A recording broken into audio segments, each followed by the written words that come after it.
governorate.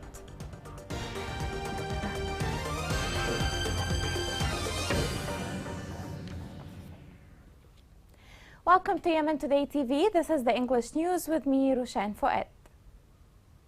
The Yemeni government announced that they received a new proposal from the UN Special Envoy for Yemen regarding the extension of the truce. Nabil Jamil, a member of the government negotiating team, pointed out that opening the main roads in Taiz and paying the salaries of employees in militia-controlled areas are on top priorities of the UN proposal. The UN Special Envoy concluded a visit to Riyadh and Oman, where he discussed the Yemeni issue. During his meeting with the Houthi rebels in Sana'a, they renewed their demands for the necessity of improving the benefits of the UN truce as a condition for accepting its extension and expansion. This report gives more details. In order to address ongoing efforts to implement and extend the ceasefire, UN Special Envoy to Yemen Hans Grunberg met with Dr. Rashad Al-Alimi, President of Yemen's Presidential Leadership Council in Riyadh. President Al-Alimi was briefed by Grunberg on the most recent events and the UN's proposed truce. The United Nations is working hard to extend the ceasefire in Yemen in order to achieve a comprehensive ceasefire and a long-term political settlement. During his visit to Riyadh, the Special Envoy met with senior Saudi officials who expressed Saudi Arabia's support for these initiatives. Furthermore, Special Envoy traveled to Muscat to meet with Badr al-Busaidi, Oman's Minister of Foreign Affairs, and other key Omani officials. He praised Oman for its critical commitment to UN activities. Grunberg also met with Houthis' lead negotiator in Muscat, where they discussed the UN plan to extend and broaden the agreement beyond October 2, 2022. In all of his conversations, the Special Envoy underscored the significance of a lengthier extension to allow Yemenis to make progress on a broader set of priorities and to give them time to prepare for inclusive political negotiations, including a statewide ceasefire. Grunberg said, "We are at a crossroads where the possibility of a return to conflict is real. I'm pushing the parties to pick an alternative that prioritizes the interests of the Yemeni people." The UN envoy for Yemen has warned that a return to fighting is a real prospect, urging warring parties to accept a longer extension of the existing truce, which is set to expire next month. In a statement, Grunberg said he discussed a UN proposal to extend the truce for a longer period of time to allow Yemenis to make progress on a broader set of priorities. Reopening the roads of Taiz and other provinces are part of the UN-brokered truce, which took effect in early April and was extended twice, the second time until October 2. The truce enabled for the partial reopening of Sana'a Airport to commercial flights and the entry of fuel boats into the port of Hodeidah. Yemen's deadly civil war began in 2014, when the Houthis took control of Sana'a and parts of northern Yemen, forcing the government into exile. The conflict has resulted in one of the world's greatest humanitarian catastrophes. More than 150,000 individuals, including approximately 14,500 civilians, have been murdered. The international community should intensify efforts to end the suffering of the people of Yemen as soon as possible. The European Union reiterated its support for the unity of the Presidential Leadership Council. The European Union said that all efforts should now focus on extending the humanitarian truce, which is set to expire on the 2nd of October.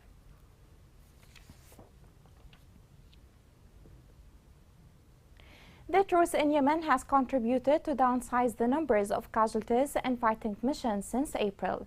However, the truce did not seem to have eased the human suffering in the country. More on this story is within the following report. The United Nations brokered truce agreed in April is the longest standing in more than 7 years of war in Yemen. The truce is said to have reduced fighting between warring factions by up to 60%. It, however, has not stopped the disastrous humanitarian situation from deteriorating further, with more than 25 million of the 30 million population are facing the risk of famine. Humanitarian organizations and United Nations aid agencies have had to scale down their efforts in Yemen due to the lack of funding. After 8 years of war involved with many local and regional parties, Yemen is not getting attention. The global support to Ukraine, according to experts, is incomparable to Yemen's crisis, especially in humanitarian aid and taking of refugees. The United Nations humanitarian chief Martin Griffiths told the Security Council that more than 7 years of war, some 19 million people are acutely food insecure. An estimated 160,000 people are facing catastrophe, and more than 500,000 children are severely malnourished. Global inflation added to the woes in the war-ravaged country after the food prices have risen 30% this year. As a result, food agencies have been forced to cut back their assistance, so Yemenis this month are getting only 2/3 of their previous rations. At the end, any renewal of the United Nations mediated truce should be conducive to dialogue. However, no efforts to start a serious dialogue to end the conflict have borne fruit yet. In the meantime, ordinary Yemenis continue to suffer because of the war that has already destroyed Yemen's economy. According to the World Bank, the Yemeni economy has shrunk by an estimated 8.5% in 2020 and an additional 2% in 2021. These factors have resulted in a massive rise in the cost of everyday commodities, with bread costing 6 times more than usual.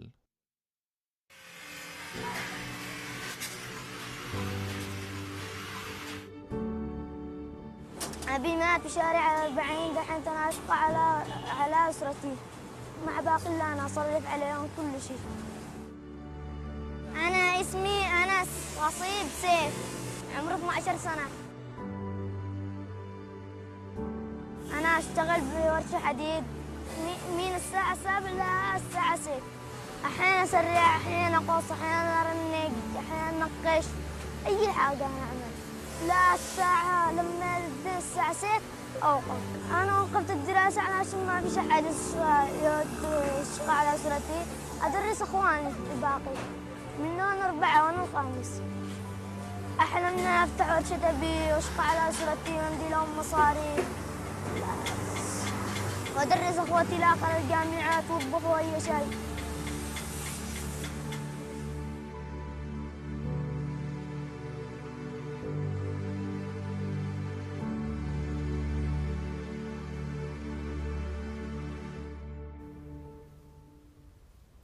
The Iranian-backed Houthi militia launched 2 attacks on the western coast fronts. The military media reported that units of the joint forces in Hais defended a Houthi attack from the south of Hodeidah on Tuesday evening. In a second attack, the Houthis failed to penetrate Hais front, and the rebel militia incurred with human and material losses among their ranks. 2 soldiers were killed and 7 of the joint forces were wounded during those confrontations. Houthi mines continue to claim civilians' lives in Hodeidah. More than 19 civilians were reported to be killed or injured only during the last couple of days. The following report has more on this. Death awaits civilians everywhere, especially in the villages newly liberated from the Houthi militia south of Hodeidah, where the number of landmines accidents has greatly increased. The village of Shab Zuhair, northwest of Hais, was the scene of a new incident that took the life of Ali Muhammad Zuhair, 28 years old, as a result of the explosion of a Houthi landmine that also injured the young Ali Muhammad, 25 years old, as well as the child Bakil Ahmed Zuhair, 10 years old, while they were working on a truck that transports stone from the valley. Landmines spread throughout this valley. We call for demining the entire area. The village has been plagued with landmines for so long. Only yesterday, 2 people were killed due to mine explosion. One of the victims was a young girl. The landmine crimes are not coming to an end. In fact, within 1 hour of the first incident, a mine planted by the hands of the Houthis in one of the farms of the village of Al-Dunain, to the northeast of Al-Khawkha district, it exploded and the citizen Muhammad Ayyash Dil was wounded and his truck broke. This village, Bani Zuhair, is plagued with landmines everywhere. 3 days ago, a mine exploded and caused damage to people. Today, the truck was exploded. There are still plenty of them to be dismantled. In less than 72 hours, Houthi landmines in Hais and Al-Khawkha districts killed and wounded 7 civilians. Most of them are children. As for the militia-controlled areas, more than 12 people were killed and wounded by the mines that the militia had previously planted, including 2 dead, 8 children wounded in Al-Jah area, and 2 others in Hudaydah. Houthi landmine still creates a nightmare that haunts the lives of civilians in Sahel al-Tuhami. At a time when the United Nations, its envoy to Yemen, and the Unmaha team were unable to convince the militia to hand over mind maps in the liberated areas to which civilians returned to after the militia was expelled from them, which doubles the risk of taking hundreds of innocent civilian lives. Civil servants in Yemen have had no salaries for years. This has made a great deal of them to shift their careers in order to make a living and provide for their families. This report has more details. The war that the Iran-backed Houthi militia has ignited since coup on September 21 has assassinated all causes of stability and forced thousands of employees to change their lifestyle. أنا أولاً جزء من المجتمع الموجود على هذا الوطن. I am part of the community, so anything that they suffer from affects me too. Yemen was a stable country. Then the war happened, so we all got displaced. We tried to live and adapt to this new life. But everything changed. The life cycle doesn't stop and we have been through many circumstances. But we try to resist this as much as possible. The destruction of state institutions as a result of the Houthi coup and the policy of exclusion participated by the militia prevented all chances of stability in the absence of a real meaning of the state. يجب أن يكون هناك عقيدة بأنه إذا أردنا التغيير يجب أن نغير من الداخل. There has to be belief in peace for everything to change. We have to meet and communicate with other parties. The autocracy rule has ended in September 26. Yemen is a democratic country and no one can rule Yemen alone. After 21 September, the Houthis destroyed the state organization. Yemen became divided and the social community fell apart. The catastrophe of the 21st of September turned the reality of Yemenis into a real nightmare, and the suffering of millions of Yemenis who are living it every day were turned upside down. Coming next.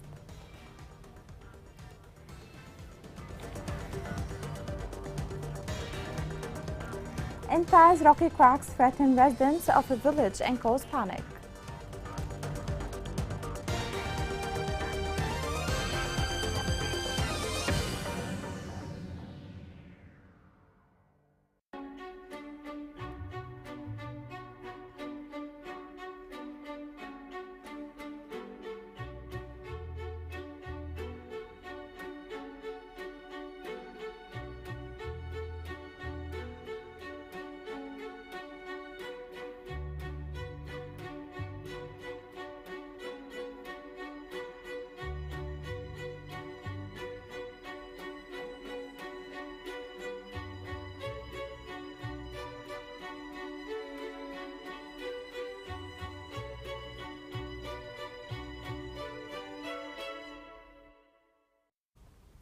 Welcome back.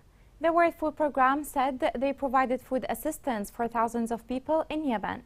Yet such assistance is not enough, and with the conflict in Ukraine escalating, which caused global food crisis, this has overshadowed the humanitarian situation in the country. The following report gives more details.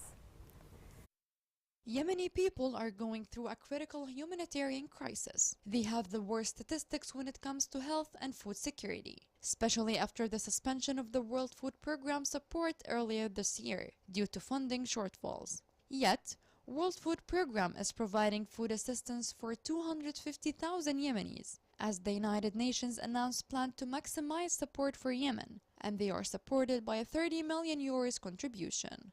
The UN report revealed that 19 million people suffer from food insecurity in Yemen, while 160,000 people live in famine-like condition, and 3.5 million people are acutely malnourished. Fortunately, the support led by the World Food Programme assisted more than 3 million Yemeni people. The WFP said in its official report that it will resume work to complete assets in 40 districts across 9 Yemeni governorates, reaching more than 250,000 people through food assistance projects. It also announced resuming its school feeding program and dispatch feeding communities in August. However, due to a lack of funding and community arrival delays, World Food Programme will only be able to assess around 1/3 of the planned school children number over the current semester. UNICEF and WFP are working together as supply partners, and they have assisted more than 37,000 people with nutrition kits, which include ready-to-eat food, especially that 18 of the 22 governorates have been impacted by the heavy rains that caused widespread floods across the country, with Ma'rib and Hajja governorates are considered the most affected. The World Food Programme also assisted about 400,000 Yemeni children and mothers with nutrition assistance under its treatment of moderate acute malnutrition program. The international community are putting great efforts to ease the suffering on the Yemeni people. But is the Houthi militia going to stop causing the suffering? This is what we hope for. In Taz, dangerous cracks have threatened residents of Al-Asaba village. The cracks become bigger day after day and approach homes of locals, causing panic among them. The residents are calling the concerned authorities to act immediately and deal with this problem. The following report gives more details.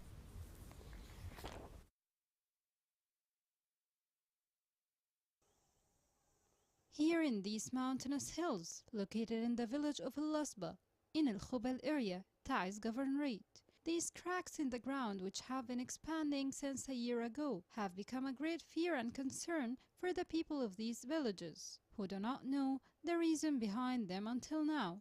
The cracks started to appear at the end of the fall, and by the time it continued to grow. In the beginning, it used to be far from our houses, and now it is close to our homes, which made us panic. That rock would collapse at any time. The rocks are so heavy and cracks are so broad that amount to 500 square meters. We thought this was because of the rainfalls, but cracks keep crawling and we don't know what to do. Citizens here say that the issue needs a quick intervention by the concerned authorities to send a team of stakeholders to clarify the causes of these cracks that are besieging citizens inside their homes on a daily basis, so that they can have the choice to stay or leave the area. Cracks started small at the beginning, but now they widened and got closer to homes. We need experts to solve this crisis, as most of them only say it's a normal phenomenon. We live amid fear and anxiety. We need specialists to decide whether we stay or get evacuated from this area. The people of the area are confused about what is happening from the cracks, and they fear the unknown fate, in light of the worries that the rocks will continue to fall in this area. The village of Al-Asba and its surroundings have great concern among the residents after the crawling of cracks to the land they live on, amid the silence of the concerned authorities. The French embassy launched a development project in the fishing sector in the city of Mukalla, the capital of Hadramaut. The French ambassador to Yemen, Jean-Marie Safa, said a successful visit of an official delegation to the city of Mukalla culminated in the launch of such a project. The Yemeni government aid Germany have provided $20 million to support the fisheries sector and upgrading of Aden's port. In this regard, Deputy Minister of Planning discussed with representatives of the UN Development Programme preparations for the implementation of the project financed by the German Reconstruction Bank.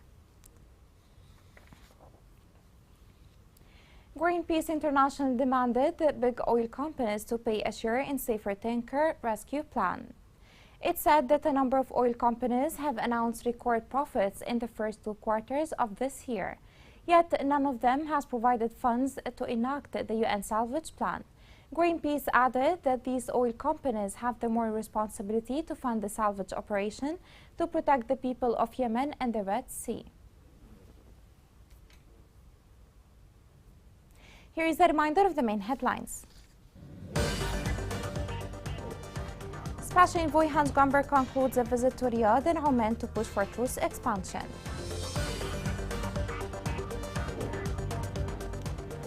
The United Nations agreed truce reduces offensives but not humanitarian crisis in Yemen.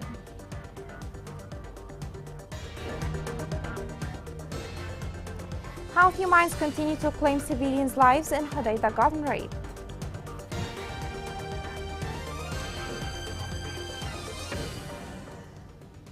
The This is the end of the news. It was Roshan Fouad. Thank you for watching.